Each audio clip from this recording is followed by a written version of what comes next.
Hello प्यारे बच्चों, आज की हिंदी कक्षा में आप सबका स्वागत है। आज हम पढ़ेंगे अपनी पाठ्य पुस्तक का पाठ नंबर 7 वीर बालक अभिमन्यु। ये एक कहानी है।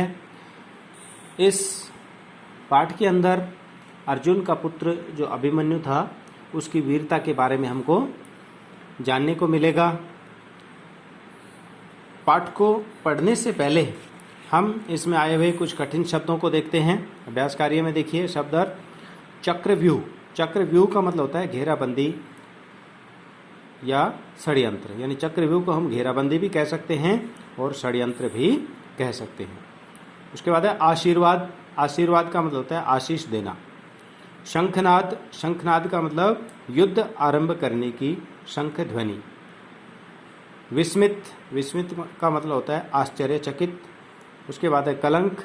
कलंक यानी दाग या धब्बा। आगे है शत्रु। शत्रु का मतलब होता है दुश्मन।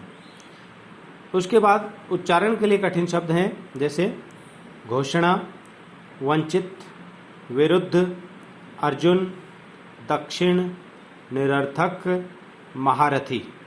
ये आपको अभ्यास कार्य, ये जो अभ्यास कार्य में शब्दार्थ और कठिन शब्द हैं ये गृह कार्य के रूप में करने हैं। अब हम पढ़ते हैं हमारा आज का पाठ वीर बालक अभिमन्यु। हमने कौरवों और पांडवों के बारे में सुना है। इनके बीच में लगभग आज से 5000 साल पहले युद्ध हुआ था जिसको हम महाभारत कहते हैं। उसी महाभारत के युद्ध का ये प्रसंग है जिसके अंदर वीर बालक अभिमन्यु चक्रव्यूह को भेदते हुए अंदर जाता है और युद्ध करता है और बड़ी वीरता के साथ बहुत सारे महारथियों के साथ लड़ता हुआ वीर गति को प्राप्त होता है। ये हम इस पाठ के अंदर पढ़ेंगे। लगभग 5000 साल पुरानी बात है। कौरव 100 भाई थे और सैकड़ों उनके मित्र थे। कौरव कितने भाई थे? 100 कौरव थे और सैकड़ों की संख्या में उनके मित्र थे। पांडव 5 भाई थे। पांडव कितने थे? 5 भाई थे और उनके भी कई मित्र थे। कौरवों ने धोखाधड़ी करके पांडवों को राज्य के अधिकार से वंचित कर दिया था। जो कौरव थे उन्होंने क्या किया? धोखे से पांडवों को उनके राज्य के अधिकार से वंचित कर दिया था, यानी उनके राज्य को छीन लिया था। वे कई बार उनकी हत्या के प्रयत्न भी कर चुके थे। अंत में उनके बीच युद्ध की घोषणा हो गई। कौरवों ने पांडवों को मारने के लिए कई बार प्रयास किया था और आखिरकार अपने अधिकार के लिए पांडवों ने कौरवों के साथ युद्ध किया। कैसा युद्ध था वह? भाई भाई के विरुद्ध, भतीजा काका के विरुद्ध, भांजे मामा के विरुद्ध, पोते दादा नाना के विरुद्ध लड़ने मरने के लिए मैदान में डटे थे। यानी ये युद्ध था, ये पूरा परिवार के बीच में ही था, भाइयों के बीच में था। कौरव और पांडव जो थे वो भाइयों की संतान थे, तो इसमें भाई भाई के विरुद्ध लड़ रहा था, दादा पोते के विरुद्ध लड़ रहे थे या पोता दादा के विरुद्ध लड़ रहा था। तो इस तरह से चाचा भतीजे के विरुद्ध युद्ध लड़ रहा था।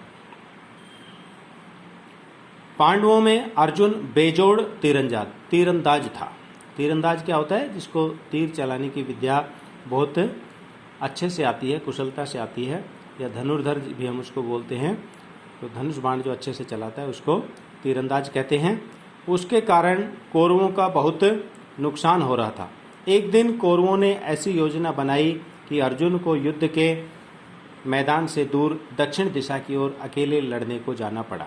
यहाँ पर देखिए, आप चित्र में देख सकते हैं, ये चक्रव्यूह के अंदर युद्ध है। यहाँ पर देखो चक्रव्यूह बना रखा है कौरवों ने और सामने युधिष्ठिर युद्ध कर रहा है इन सब से। दूसरे दिन कौरवों के सेनापति द्रोणाचार्य ने अपनी सेना इस ढंग से चक्करदार तरीके से जमाई कि जो भी उसमें घुसे वह जरूर ही मारा जाए। ऐसे तरीके को चक्रव्यूह कहते हैं। तो चक्रव्यूह क्या होता है? सेना को चक्करदार तरीके से जमाना चक्रव्यूह कहलाता है। ऐसे चक्रव्यूह में घुसने और निकलने की विद्या केवल अर्जुन को आती थी और अर्जुन उस दिन युद्ध के मैदान से बहुत दूर चला गया था। अब पांडव क्या करते?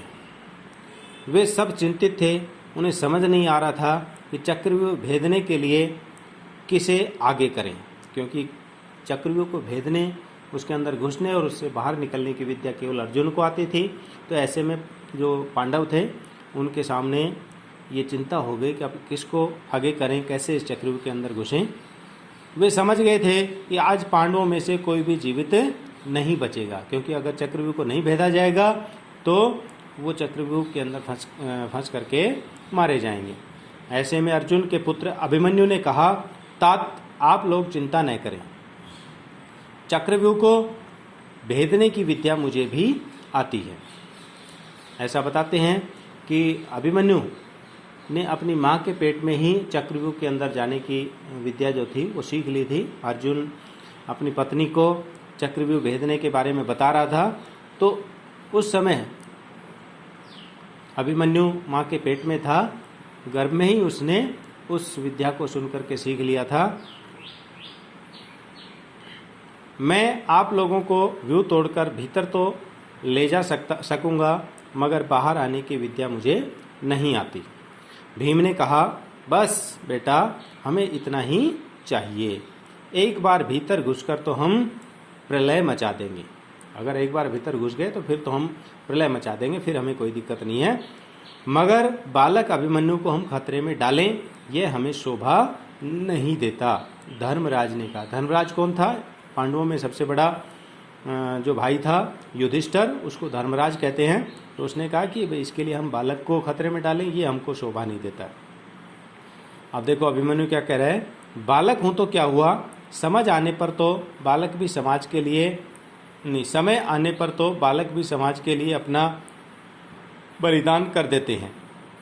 यदि मेरी विद्या इस समय काम न आई तो मेरा जीवन निरर्थक हो जाएगा। आप तो मुझे आशीर्वाद दीजिए। उन्होंने कहा कि भाई बालक हूँ तो क्या हुआ, जब समय आता है तो बालक भी अपना जीवन न्यौछावर कर देते हैं, आप मुझे बस आशीर्वाद दीजिए और आज्ञा दीजिए। उस दिन अभिमन्यु ही पांडव सेना का सेनापति बना। तीव्र शंखनाद के बीच उसने चक्रव्यूह पर आक्रमण किया। उसके पीछे पीछे युधिष्ठिर, भीम, नकुल, सहदेव और दूसरे वीर व्यूह में घुसने लगे। ये युधिष्ठिर, भीम, नकुल और सहदेव ये पांडवों के नाम हैं, और पांचवा जो पांडव था अर्जुन, वो उस दिन युद्ध से दूर था। मगर कोई भी वीर व्यूह में तीसरे घेरे से आगे नहीं बढ़ सका। चक्रव्यूह में 7 घेरे थे, तो ये सारे और जो वीर थे अभिमन्यु के अलावा वो तीसरे घेरे से आगे नहीं बढ़ सके। तीसरे घेरे में सब उलझ कर रह गए। अकेला अभिमन्यु 7 घेरे तोड़ता हुआ चक्रव्यूह के केंद्र में पहुंच गया। कौरवों के सेनापति द्रोणाचार्य विस्मित भी थे और प्रसन्न भी। विस्मित का मतलब उन्हें आश्चर्य हो रहा था और वो खुश भी हो रहे थे। द्रोणाचार्य उस बालक अभिमन्यु की वीरता को देख करके आश्चर्यचकित भी हो रहे थे और उनको इस बात की खुशी भी हो रही थी। सबके पितामह भीष्म भी विस्मय में थे। पितामह भीष्म जो थे वो भी आश्चर्यचकित हो रहे थे कि किस तरह से इस छोटे से बालक ने चक्रव्यूह को भेद दिया है।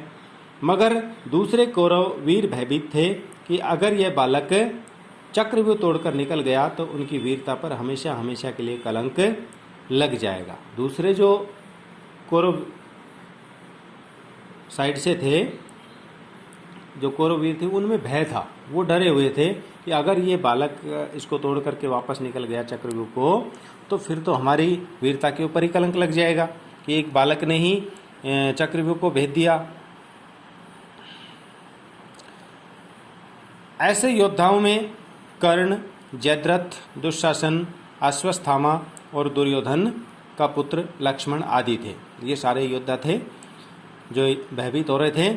उन्होंने प्रण किया कि चाहे जैसे भी हो वे अभिमन्यु को चक्रव्यूह से बाहर नहीं जाने देंगे। उन सभी ने मिलकर के ये प्रण लिया, ये प्रतिज्ञा की और ये निश्चय किया कि कुछ भी हो, चाहे साम दाम दंड भेद कुछ भी अपनाना पड़े, चाहे नियमों को तोड़ना पड़े, हम इसको बाहर नहीं जाने देंगे।